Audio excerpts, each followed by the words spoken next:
ប្រសិនបើកុំព្យូទ័របងប្អូនទាំងគ្នាដើរជឿតហើយ CPU វារៀងទៀតរៀងសេរីចាស់យើងចង់ឲ្យកុំព្យូទ័រយើងដើរលឿនតោះមើលវីដេអូនេះទាំងអស់គ្នាខ្ញុំនឹងបរៀនបងប្អូនទាំងគ្នាដើម្បីធ្វើយ៉ាងណាឲ្យកុំព្យូទ័រយើងបានដើរលឿនជាងមុនអូខេអញ្ចឹងដំបូងបងប្អូនទាំងគ្នាចូលកន្លែង search នេះមកចូលកន្លែង search ហ្នឹងមករួចវាយ PER អូខេ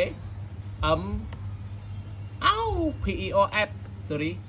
មានបងប្អូនវាយ PER app មកចេញនេះចុចលើវាផ្លាប់មកបងប្អូនទាំងគ្នា